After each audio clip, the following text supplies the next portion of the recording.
Buried Treasure, Tales from Bikini Bottom.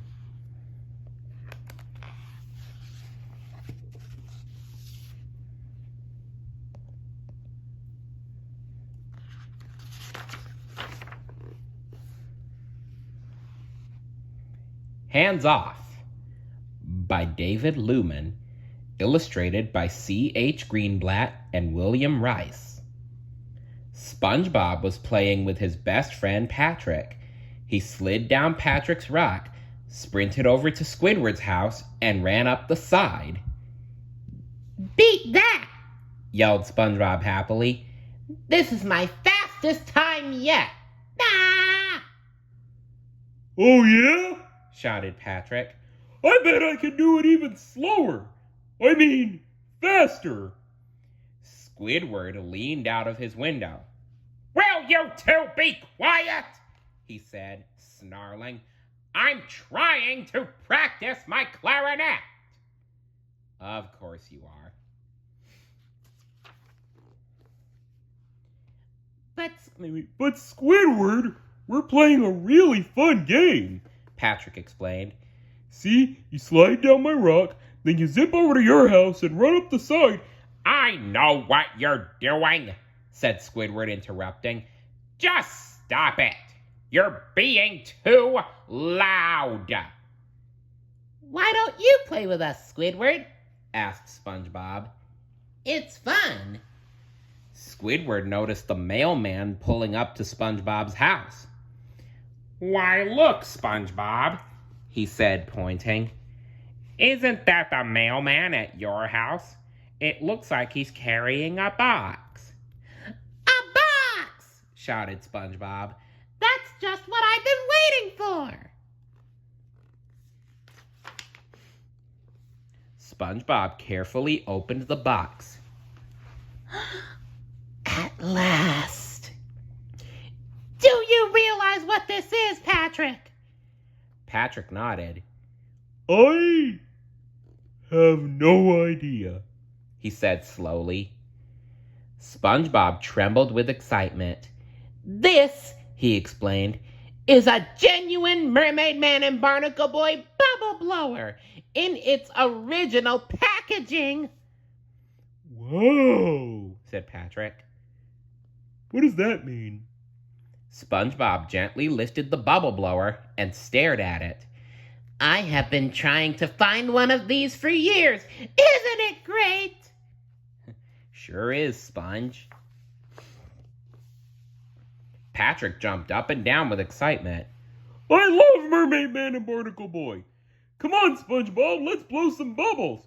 I bet they'll be the best bubbles in the world." SpongeBob looked shocked. "Blow some bubbles? But Patrick, we can't just open this. We have to leave it in the original packaging." Patrick scratched his head. "Why? What good is a toy if you can't play with it?" "I agree." "Oh, Patrick," he said, "this isn't just a toy. It's a collectible toy. It's for collecting, not playing." Patrick was still confused. "But then what do you do with it?" "Lock it in a closet," explained SpongeBob. "Or maybe on special occasions, display it on a shelf." Okay. Patrick stared at the bubble blower. "Can I put it on my shelf, SpongeBob? Wait, can I put it on my shelf, SpongeBob?" At me, he asked. "Patrick," said SpongeBob. "you don't have a shelf." "I could build one," said Patrick. "Then I could look at the bubble blower. Maybe at the bubble blower. Bubble blow. Bubble blower, corrected SpongeBob. As I fall asleep," continued Patrick. "Please," he pleaded. "Just for one night. I'll be your best friend." But You are his best friend. You already are my best friend, said SpongeBob. Then SpongeBob thought hard. He decided that best friends share all their things, even their favorite things. All right. You can borrow the bubble blower for one night, he said. Hooray! Yelled Patrick as he grabbed the package and ran off. SpongeBob shouted after him, Remember, don't open it!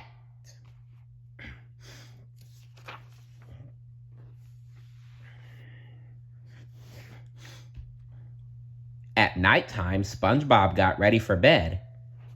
Good night, Gary, he said. I sure am glad I let Patrick borrow my new bubble blower. That's what best friends do. Meow, said Gary. I'm sure he'll be careful with it, said SpongeBob. He patted Gary and climbed into bed. But as he lay in bed, SpongeBob started to worry about all the things Patrick might be doing with the bubble blower. Had he taken it out of the packaging? Was he using up all the soap bubbles? Was he doing something really terrible, like breaking the Mermaidman bubble wand?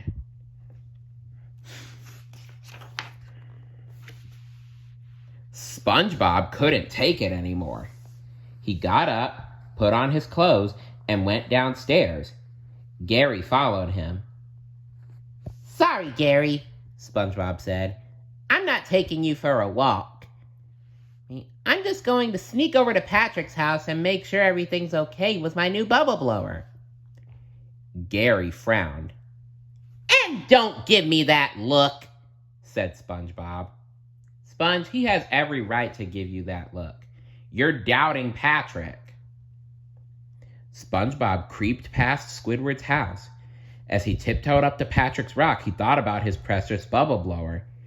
Please be in the box. Please be in the box. Please be in the box, he thought aloud.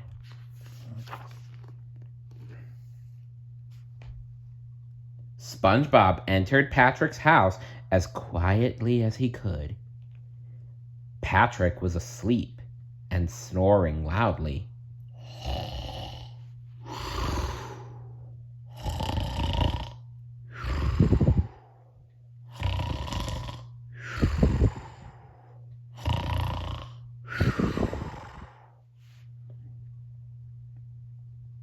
SpongeBob spotted the bubble blower on Patrick's new shelf. It was fine. Patrick hadn't broken it. He hadn't even opened it. I should have trusted him, said SpongeBob. See you in the morning, pal, whispered SpongeBob very quietly. But as he turned to go, he tripped over his shell and fell with a loud crash. Patrick sat up in bed, wide awake. SpongeBob! He yelled. What are you doing here?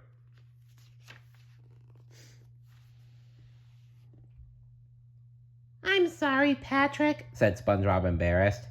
I was just, I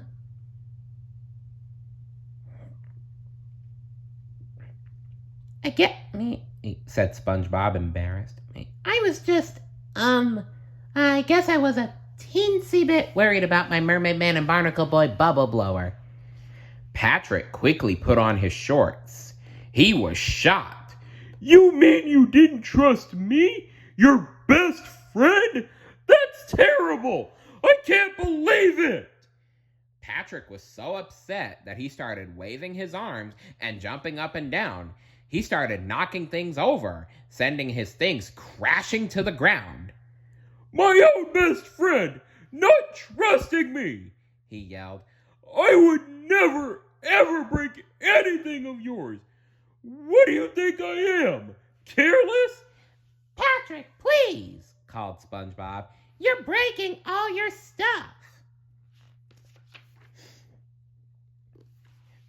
Patrick stopped and looked around at all the things he'd broken.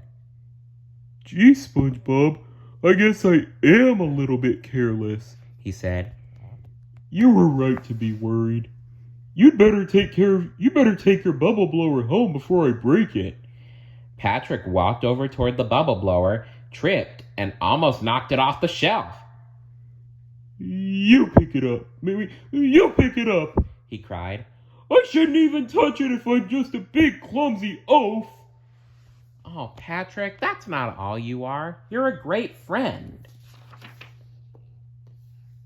SpongeBob picked up the bubble blower and started to walk out of the house. But then he stopped and turned around. Come on, Patrick, he yelled. Follow me. Patrick quickly followed. Outside, SpongeBob began to take the packaging off the bubble blower. SpongeBob! yelled Patrick. What are you doing? What good is a bubble blower if you can't blow bubbles with it? asked SpongeBob. Want to play with it? I sure do, said Patrick. SpongeBob dipped the wand into the bubble liquid and handed it to Patrick. Here, Patrick, he said. You can blow the first bubble. Whoa, said Patrick as his eyes widened. The first bubble! Patrick blew a big bubble, and then SpongeBob blew one. And they continued to blow bubbles into the wee hours of the morning. Squidward didn't get much sleep that night.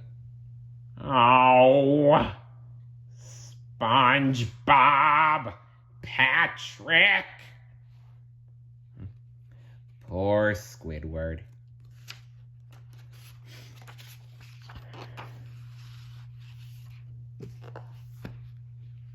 What would you do if you had something very precious?